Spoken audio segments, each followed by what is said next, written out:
It showed me a world that I hadn't seen before, of madness, of insanity, of the failure of humanity.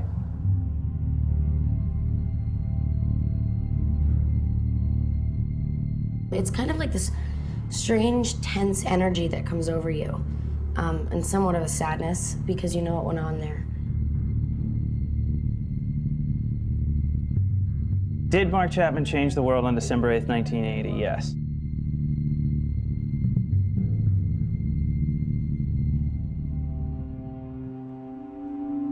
It's a tragic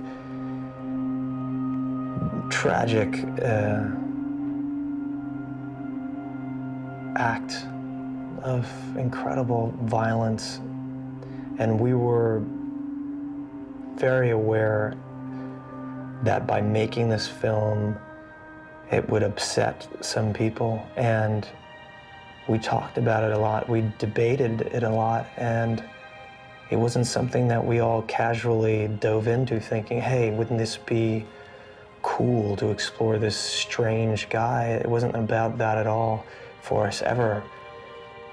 Jarrett, from the very beginning, the first meeting, he sat and told me how much the Beatles meant to him, how much John Lennon meant to him, and how important he thought it was to tell a story like this. I was a big fan of the character, and I loved, how she appreciated music and what it was. Because I think without music in the world, I don't know how I'd get through filming or anything, or just get through the day. I play it every second in my car, and it changes the way that you feel and your emotions. I love John Lennon, so I've always been a huge Lennon fan. Sean Lennon, Yoko, I look up to them so much.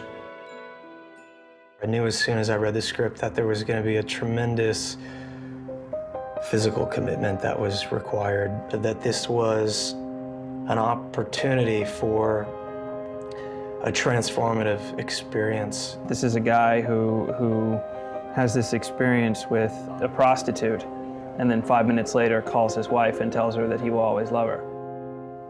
When we talked about it, Jarrett and I, there was a lot of work that we did that I won't talk about here, that should be left behind closed doors.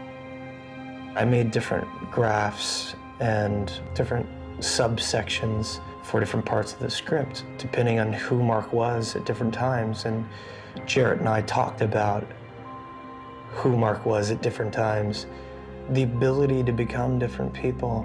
And it was a quality that Mark possessed. Specifically, the voice was really important to me. And there are lots of mannerisms and things, and of course he had to gain the weight. Gaining the weight. Gaining the weight changed everything about who I was. It changed how I walked. It changed how I talked. It changed how I felt about myself. It changed how people treated me. I didn't really speak to Jared much on the film because he was kind of in his own world. He really, really got into Mark Chapman. So it kind of freaked me out a little bit, but. And everything from the way that Mark spoke to the way that he moved tended to stay with me throughout the day and the night. It wasn't something that just came off at the end of the day. It stayed with me. It made me sleep differently. I started taking a wheelchair to set back and forth because it was really painful to walk the distance from the dressing room to set. My feet were getting really, really painful. I kept on using the phrase 40 pounds of pain and disgust, and to just be embedded in self-loathing and projecting that as hatred to the world. And I stretched out this valve that you have right here that's supposed to keep your food in, your bile in. I'd stretched it out so if I bent over to tie my shoes, my bile would just come up. And there was a wash that was coming in and out, and it was getting down into my bronchial tubes, and It gave me a cough that lasted the entire time of filming. I kept thinking I was sick, but they figured out I wasn't sick. I had gotten an infection. It was just that sort of thing. It kicked my ass. It was a physical role, and I think it deservedly so. It wasn't the sort of thing that was going to come easy. And for me, it was there was a certain religious process involved there, and a very methodical approach, not any convention like some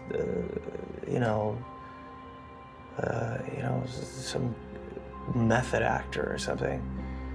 I would never do it again in a million years, ever.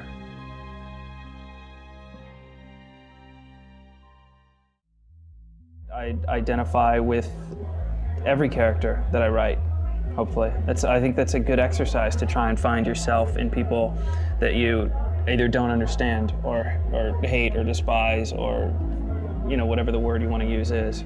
I think that Jude sees Mark as, a vulnerable fan, similar to her.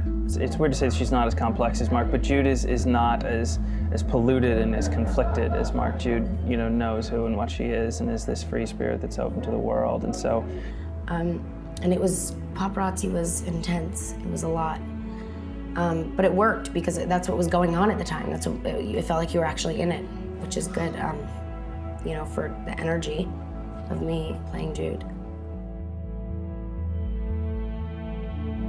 I thought about all these lines about fame and about celebrity and about John Lennon coming from her and being so intertextually loaded with her own experience being who she is, and then to hear them not only completely loaded but so sweet and soft and full of life and inside this character. Felt like we were really there, and the wardrobe held such an effect on it. Period hair for the extras, absolutely. Hit them right between the eyes with period. In the film, we're not literally about the cusp of 1980. We're kind of existing in multiple levels of the past, the 70s and the 60s and even the 50s for Catcher in the Rye.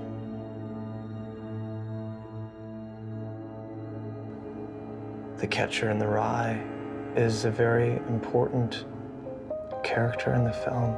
It's a really powerful book. Mark doesn't get it. Mark has perverted The Catcher in the Rye. Mark has perverted Holden Caulfield. Holden has this disenchantment with adult life, with the world, that everyone has. We push the perversion more than we push that he is Holden Caulfield. A lot of people don't know a lot of things about Mark David Chapman, and they won't after this film is done either. It's a very claustrophobic, a very specific film, a film that's about a moment, the smallest moment that became one of the biggest. It's about fear and insanity and what it is to be human. It's about failure. It's about sickness, about responsibility. This is a film about the dark side of celebrity, and I don't subscribe to the theory that there are stories that shouldn't be told. I think the story that people feel like shouldn't be told is the one that should be told most of all. And I want them to see how hard Jarrett Schaefer and Jared Leto and myself, in as many ways that I could, contribute to the film, how hard everyone cared about this film and how hard they worked and what was put into it. Because this is such an impactful event for so many people, and it means so much to all of us. We're all fans, all of us that were a part of making this film. We love John Lennon, and we love his spirit and his art. We love the Beatles. We love their music is the soundtrack of all of our lives, and we didn't want to do anything less than honorable.